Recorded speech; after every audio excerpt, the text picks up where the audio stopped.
This is Sports 225 with Lee Feinswag. Sports 225 with Lee Feinswag is Baton Rouge's longest running and best television show. Who would have believed that? My best friend, Lee Feinswag, look at the Christmas. Sports 225 is brought to you by Breck. Remember, it all starts at Breck. Now, your host, Lee Feinswag.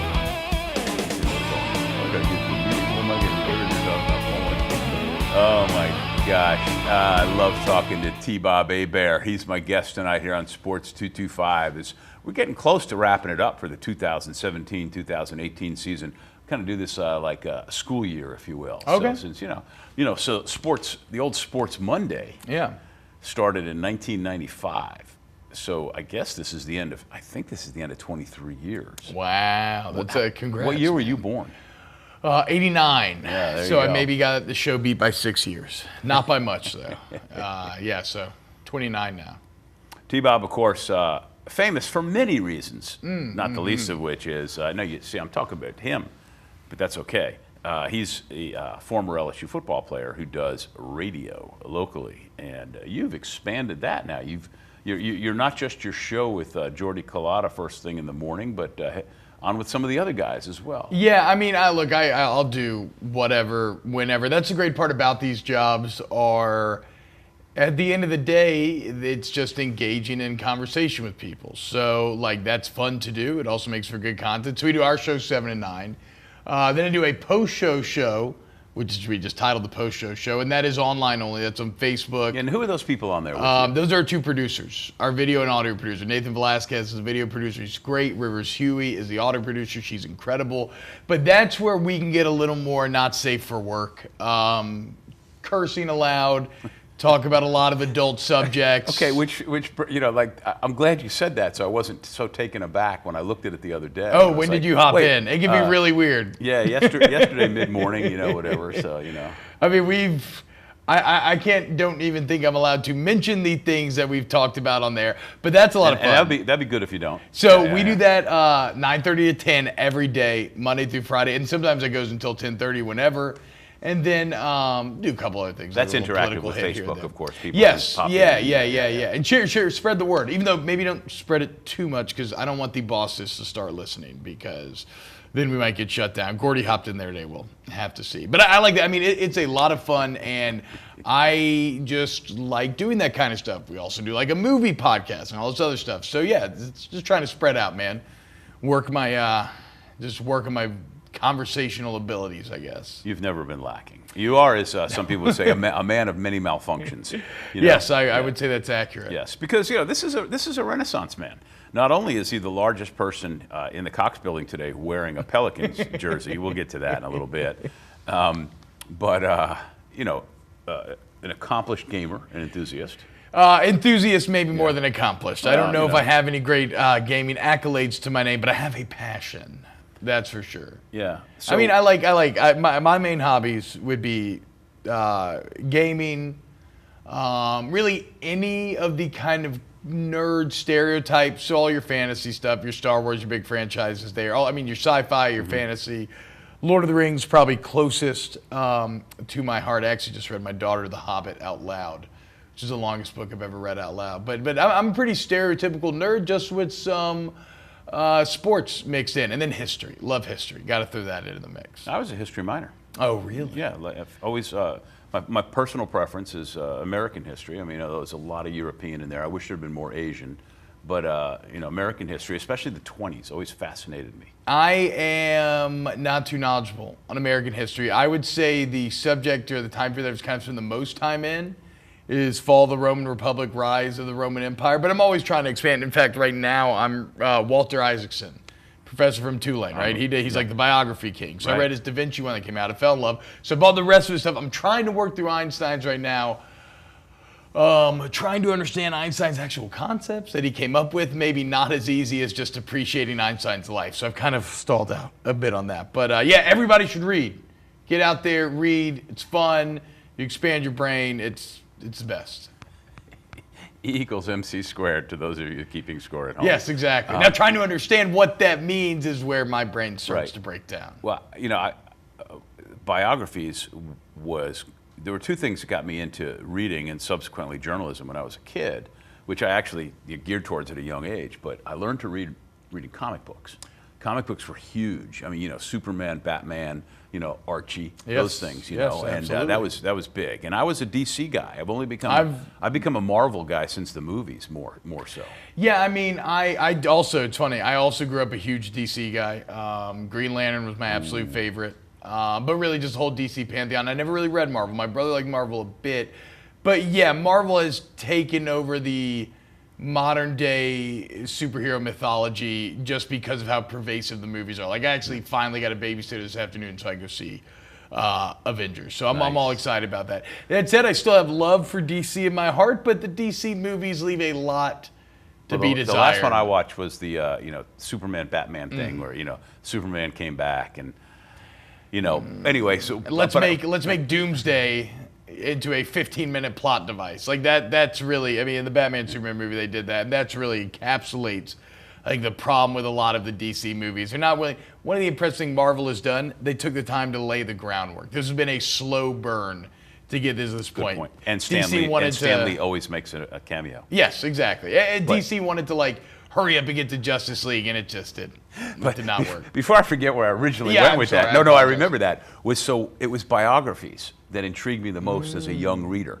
Like, I was in elementary school. I gobbled up every sports biography that I could read. I remember doing that. Like the Monty Stratton story about the pitcher who lost his leg and tried to come back, to the Jim Thorpe story. I mean, this is old stuff, always. I used to have these tiny little sports biographies that I would read, and it would be on any athlete. Like, I remember going through a hockey phase where I was reading them Jeremy Roenick and Martin Brodeur, but something you point out, which I completely agree with, and I've said this a million times, I'm passionate about it, which is reading. You don't have to read something academic. You don't have to read history. You don't have, just the base act of reading improves your vocabulary, makes you more well-rounded, just overall makes you more intelligent, and it can be just comic books. Find anything that you like to read and just eat it up, devour it. What an amazing first segment this was. I feel like I derailed. I'll leave it with this one question, and it's sort of a yes/no, or two yes/nos. Mm-hmm. Was there ever, and did you ever read a Bobby Hebert biography? No, I did not. I read a comic book one time that had the Saints in them, but I never read a bio of the old man. One? There might be floating somewhere out there in the ether. I'm not entirely sure. I think you're missing the boat there to write your first book. Oh, wow. That's a good money-making scheme there, Lee. Oh, don't cut this. Cut this from the recording. You can't. If we put that out there, somebody's going to take the idea. Too late. It's patented. We just patented it. That's how laws work. Oh, my. I love this shirt. This thing looks good. It's brand new. You do. I'm Lee Feinswag. He's T-Bob Hebert at Sports 225. We'll be right back.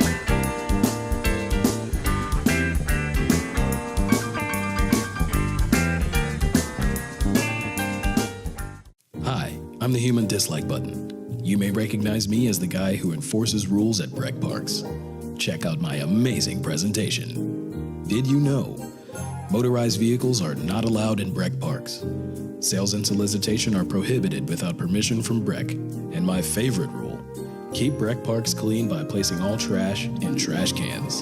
Come on, you can do this. For more information about these and other Breck rules, please visit breck.org/HDB. All right, we're back on Sports 225, hanging out with T-Bob Hebert, who is kind enough to make the trek across town to the Cox Studios. And I pulled out this shirt. I said, man, I've had this for a couple of weeks, and I really love it. I want to wear it. Yeah. And, I figured there's no way in the world you'd be wearing something of a similar color, but that, son, is a red. Yeah, we decided to team up the red on red. Sometimes subconsciously great minds can get in sync with each other, and I think that's the situation we have here. Really, I had a friend who, my old college roommate, works for Nike. He asked me if I wanted a red Pelly's jersey. I have a blue one. Said absolutely. He asked me what size. I said XXL.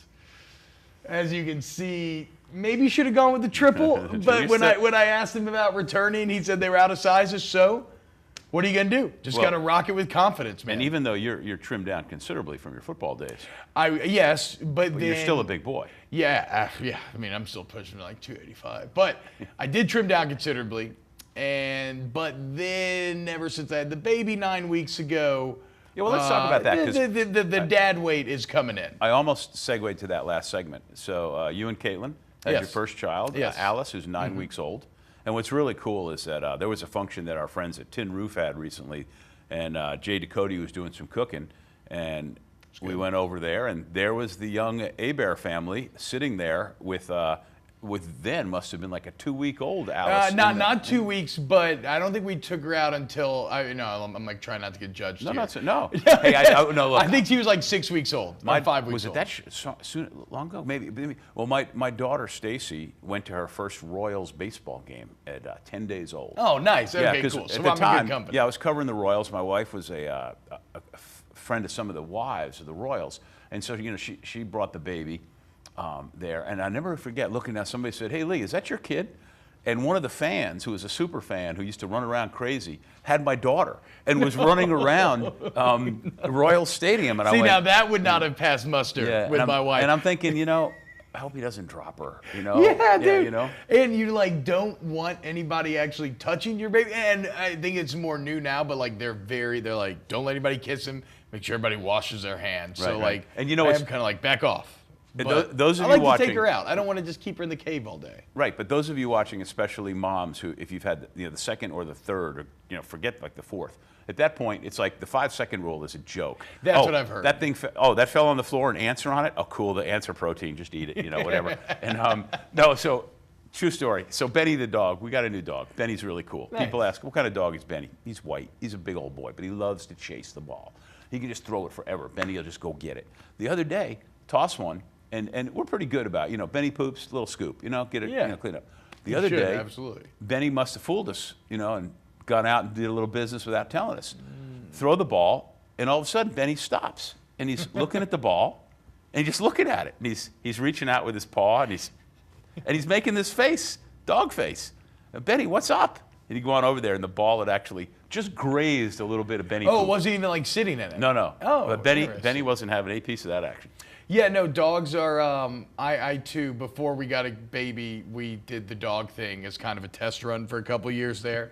And so my dog Chewbacca is a big 100-pound monster. Nice. But yeah, he's the same way. His Frisbee has found its way into his own fecal matter. And yeah, they're not too into that, unfortunately. Phrases not normally heard on Sports Luckily, 225. baby Alice has not really found her way into her own fecal matter. So She's too that's young. a positive. Yeah. We're doing something right. It's early. Okay, it's still early in the process. The biggest advantage that parents have today over parents of 100 years ago when I had kids is that all of your diapers are the kind with little straps. Straps are great, and then Yeah. it has a line on them that tells you when they're dirty, so There is- no checking. And there is nothing more terrifying, especially for the child, when you stab a child with a diaper pin by accident. Oh, whoa, that's kind of crazy to think about. I didn't even think about that. Y'all used to have diaper pins. Oh, yeah, with no. actual diapers. Oh, no. Yeah, and No. the face they make, the scream that emanates from a young baby when you stab it with a diaper pin. And We you did- feel really bad. And luckily, they don't know because they're so little and they don't hold it against you. We did the shots the other day, and that was it was good. It was good. It went well, but yeah, it was a little, watching the baby crying in that much pain, your overprotective parentness kind of comes out. I can't imagine what it's going to be like trying to have a second one. There's a lot going on with this first one, so I just need to get through this before we talk about any of that. But the other side of it is how incredibly positively it changes your life, because no matter what happens when you do a whole bunch of hours of radio in the morning and whatever stresses you have, you walk home and the kid looks at you and you just go, "Aw." Yeah, it's weird because you get used to hearing that while you are pregnant in the 9 months leading up. Yeah. The old cliches about your life's going to change and this or that. Well, yeah, that and you don't sleep as much. Yeah, and by the end of it, you're like, geez, okay, like somebody else say something original, but I get it now. Like all the cliches are true. Like everything that people say to you leading up, I have found to be true. So it's, yeah, man. I mean, it's the absolute best. It's the absolute best. I just hope she doesn't watch any of the post-show ever, because She will. She will. By the time she's talk about like a lot of 6, nasty things. By the time she's 6, she'll know what a degenerate her father is, and she'll love you for it. Hopefully, it's just a fact. Hopefully, maybe a bit after 6, but yeah, eventually she's going to learn. 7 tops on the over-under. Okay. All right. When we get back, maybe we should talk a little sports. Yes. But this has been great. This is more fun than any show I've had, and I can't remember. It's just great. T-Bob Hebert's great. He does radio every morning from 7 to 9. 7 to 9 a.m. And then afterwards on Facebook. He's on 104.5 ESPN locally, then Facebook under the radio it's the Off the Bench Facebook. I tweet it out every day. Yeah. You can follow me. Or follow you can him, actually follow him on Twitter at tbob53, which is his old football number, not his current number. Yeah. And anyway, he's fascinating. I'm not, but I still know enough to go to break. I'm Lee Feinswag at Sports 225.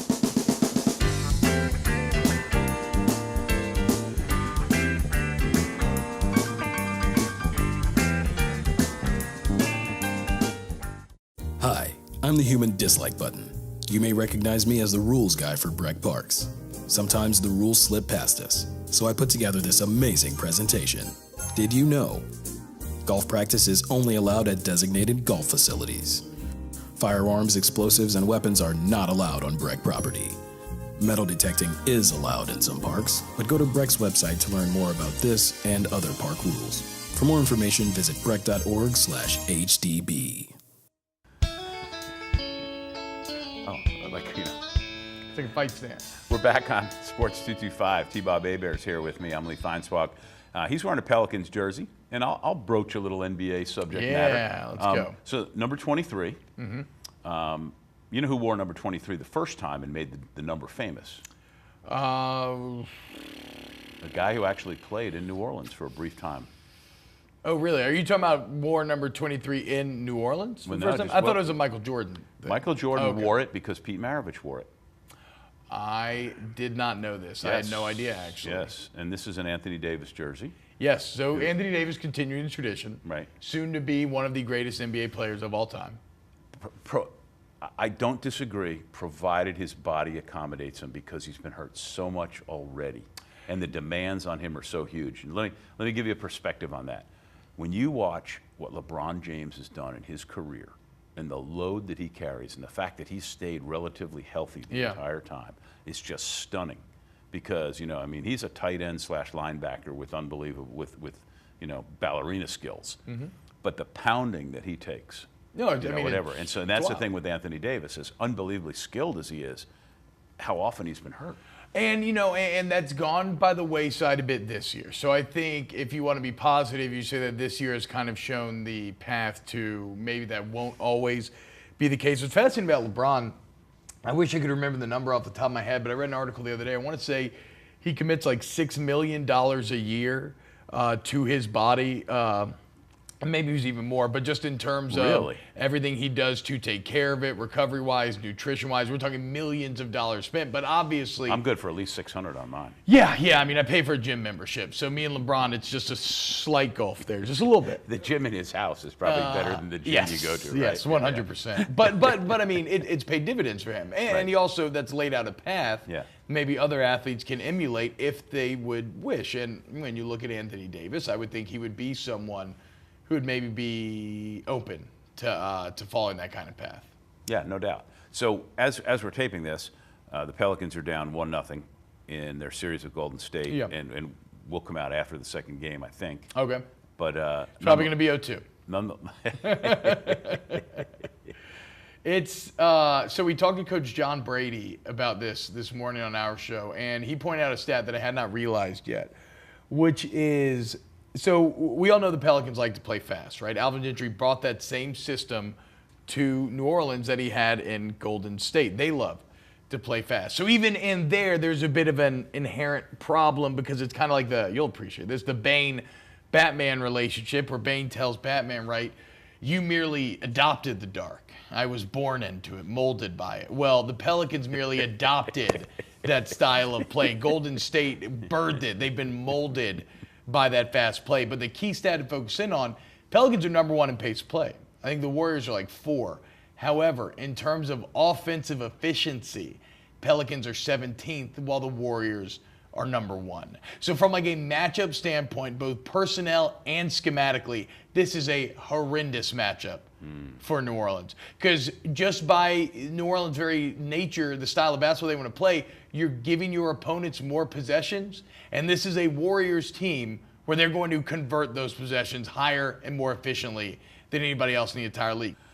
Well, all that being said, it's early in the NBA playoffs, and it almost I'm coerced and pressured into talking about it because you're wearing that shirt. That's it. I just want you to know. I think the Pelicans need to be celebrated. Very few states have two professional franchises.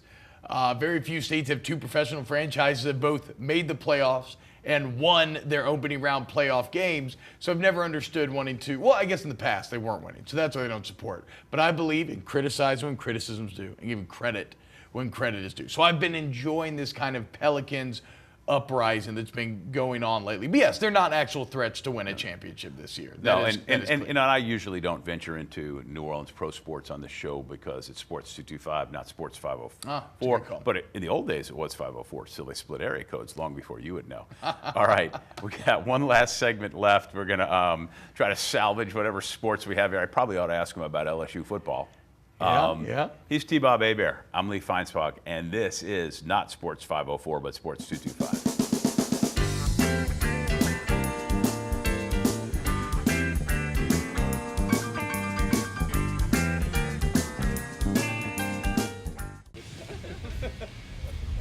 Well.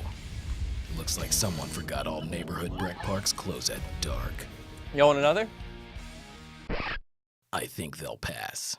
Amplified music and sound is prohibited without permission from Breck. No alcoholic beverages on Breck property. Smoking of tobacco products is not allowed. Use of fire is prohibited except in grills. Gotta remember, Breck wants you to have fun, but in the right way. For more info, go to breck.org/HDB. Coming down the home stretch of another Sports 225, where some of the best conversation happens off the air, and the adventures that we have technically you'll never know about, I hope. Thanks to John Williams from Think JCW for directing. Go to sports225.com for not only the show listings for Cox 4, which is your view, and when we're on CST, and for archived old shows on our Sports 225 YouTube channel, including the first time T-Bob was on last fall, and then this one eventually.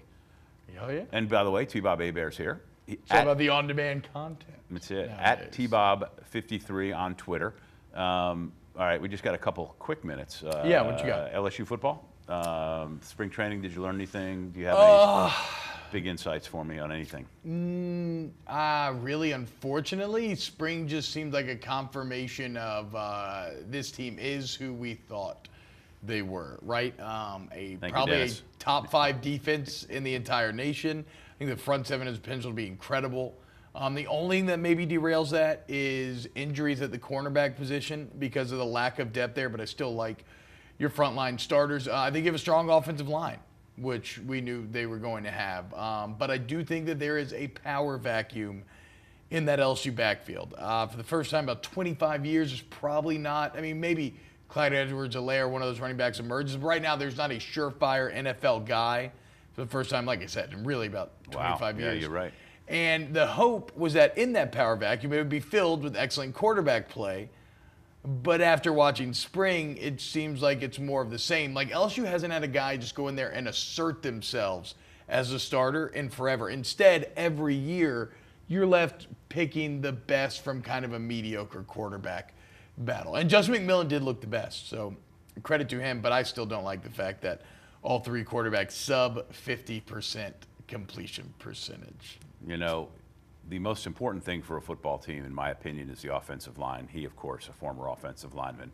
And then for as long as I can remember, since we've been doing this show practically, minus just a couple of years, we go in every spring, we talk about this, and we go into every fall about talking about the quarterback situation and the bad variables thereof. Well, and the disappointing part this year is that because I think the wide receiver group is very strong, like the table is set for a quarterback to come in and with a good offensive line and good receivers to really make an impact, and it just doesn't appear, it's early, but it doesn't appear to be coming to fruition. But you're never that far away with a defense like they're going to have. So I mean, if the offense can do anything, they should be able to be pretty good. You are a magnificent guest, sir. T-Bob Hebert. You can listen to him on the radio, 104.5 ESPN with Jordy Collada from 7 to 9. Watch him on Facebook from 9 to 9:30-ish and hear him other times. Thank you for coming on. This was fabulous. Absolutely. Always a great time, man. All right. Anytime. Thanks for watching Sports 225. Fade out. Go away. We're out of here. That's